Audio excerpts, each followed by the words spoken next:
Salut à tous, alors j'enchaîne les vidéos, on va parler donc du Cybertruck. J'avais fait d'ailleurs une vidéo en disant que le véhicule c'était pas la panacée, et pareil, hein, j'avais eu des commentaires en me disant mais Yoann tu n'y connais rien et tu ne sais pas de quoi tu parles, et là patatras c'est l'arrêt. Je pense qu'ils arrêtent essentiellement, non pas parce que ça ne se vend pas, c'est moins in qu'avant, c'est moins tendance, je te mettrai les informations ici, mais c'est aussi qu'il y a des problèmes d'assemblage. On le sait très bien qu'ils ont eu beaucoup de problèmes en fait sur cette tôle, alors je ne sais plus parce qu'en fait c'est des sortes de giga casting et en fait voilà, à travailler c'est très compliqué.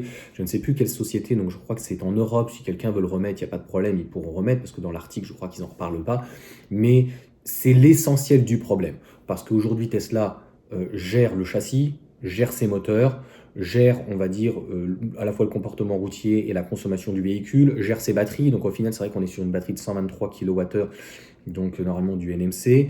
Le véhicule en 800 volts a l'air de plutôt bien fonctionner, l'infodivertissement, etc. Enfin, c'est du Tesla, donc ça fonctionne plutôt bien. Mais il y a des problèmes d'assemblage, il y a des problèmes donc par rapport essentiellement d'assemblage, hein, mais de cette carrosserie. Et malheureusement, je pense qu'il va falloir un retour sur la qualité. Donc on ne peut pas leur reprocher, en tout cas, il y a des constructeurs, Stellantis, Renault ou d'autres, ils ont un problème, ils corrigeront 10 ans après, tu vois. Là, clairement, Tesla s'est dit, il faut qu'on arrête. Et de toute façon, il faut qu'ils arrêtent la casse, parce que concrètement, ce Cybertruck, ça doit en fait être la nouvelle image de marque. Mais je tiens à rappeler quand même tout de suite que le véhicule est vendu aux États-Unis, donc je crois qu'on est sur du hors taxe 80 000 dollars, et le prix annoncé au départ d'Elon Musk, c'était 60 000 dollars. Donc 60 000 dollars, c'est pas 80 000 dollars. Et malheureusement, eh bien, à ce tarif-là, on a moins cher des pick-up, ils sont aux alentours des 50 000 dollars, donc toujours hors taxe ou TTC. Bref, on a une trop grosse différence qui fait que c'était tendance, toutes les stars ont voulu se l'acheter, ça faisait très bien, c'était sympa. C'est des véhicules qui sont quand même très économiques, mais voilà, avec quelqu'un comme Trump, je pense que ça va fortement ralentir. Le pétrole va couler à flot, les armes aussi, etc. Donc malheureusement, et la question qu'on peut se poser, c'est, même si c'est aux États-Unis, est-ce que pour monsieur tout le monde, un Cybertruck, parce qu'il y a beaucoup de personnes qui utilisent ça là-haut, c'est pour emmener les enfants à l'école, hein, tu comprends? Donc nous, si on avait un véhicule comme ça serait pour faire autre chose. Maintenant, encore une fois, si il arrivait en Europe, en France, ça serait très certainement plus de 100 000 euros, hein, 120, 140, 160. Donc c'est un très beau jouet, c'est très intéressant. Le fait qu'il soit par balle, on peut se demander s'ils n'attendent pas une guerre civile aux États-Unis, en Europe, ailleurs ou quoi que ce soit. C'est beaucoup d'innovation en termes de carrosserie, c'est très intriguant, mais in fine, passer la hype, est-ce que franchement c'est quelque chose qui va perdurer? Le problème, on le voit bien en fait, Tesla a trois problèmes si on peut dire, mais il y en a deux.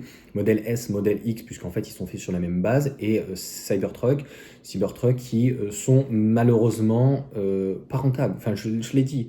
Les gens vont me dire ouais mais tu sors d'où les chiffres? Quoi? Regarde, tu verras. Voilà, c'est de la passion, c'est de l'instinct, c'est mon avis, ça te plaît pas. Donc on le sait très bien que sur la S et la X, et technologiquement parlant, au final, il n'y a plus grand-chose qui est apporté.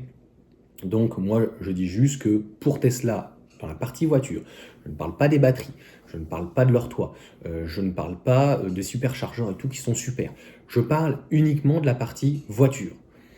Je comprends que eux, ils veulent niveler vers le haut. Donc il y a des constructeurs qui partent vers le bas et qui montent. Il y en a qui vont en fait développer une technologie qui n'est pas rentable. Donc par exemple Porsche, depuis tout temps, que ça soit avec les Carrera GT, 918 et autres, euh, grâce à la masse, ils vont pouvoir sortir des voitures d'élite. Bon, Tesla fait à peu près dans le même esprit, sauf que eux, en fait, ils vont sortir un produit comme BMW de la série 7 ou autre, qui va se vendre, mais peut-être pas assez pour que ça soit réellement amorti, mais va en découler en fait des technologies comme le 800 volts, comme le V2L, etc., etc., qui devrait y avoir a priori sur nos véhicules, mais qu'il n'y a pas. Donc voilà. Bon, le modèle 3 et le modèle Y, ce sont les seuls à avoir de la LFP. Donc au final, on voit bien que la recherche-développement, elle est quand même là sur ces véhicules. Je pense que l'erreur stratégique, c'est de ne pas avoir apporté en tout cas un véhicule compact. Et les S et les X, qui ne sont pas des véhicules européens ou essentiellement pour l'Europe, ne se vendent pas non plus très bien aux États-Unis et ne se vendent pas très bien non plus en Chine.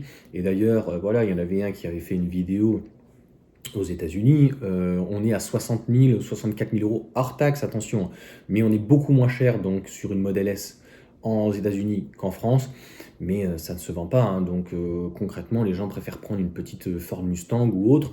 Donc je l'ai déjà expliqué aux États-Unis, on n'a pas le même marché. En fait, aux États-Unis, ils ont une concurrence qui est beaucoup plus accrue, que ce soit sur les pick-up, que ce soit sur les voitures de sport. Et les gens, si tu veux, ils ont un autre salaire. Ils ont 6, 8 000, 10 000 dollars. Donc, c'est pas du tout la même physionomie.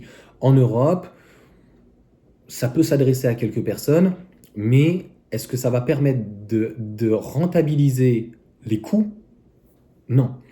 Donc, j'espère en tout cas que leur intérêt, c'était de pouvoir développer des nouvelles technologies et de pouvoir, entre guillemets, une partie les amortir et de réellement voir l'utilité et de pouvoir les amortir sur les autres modèles. Enfin, parce que sinon, c'est catastrophique. Donc, on voit bien que parfois, Elon Musk ne tient pas ses promesses. Il y a beaucoup de fanboys qui ne le disent pas.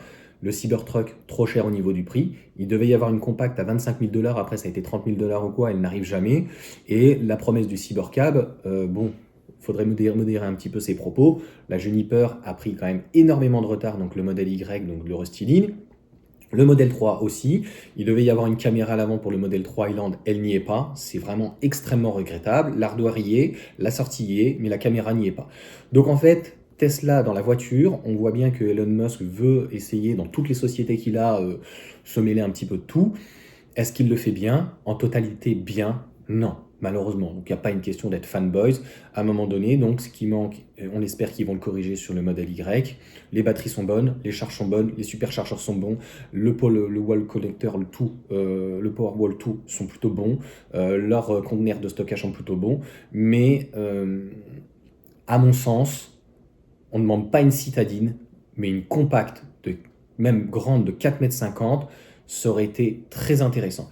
Et d'ailleurs, un Cybercab finalement dans ce style-là, simple et épuré, c'est-à-dire une Model 3, donc aujourd'hui c'est 4,72 m, qui soit une compacte de 4,50 m avec un haillon, c'est une demande.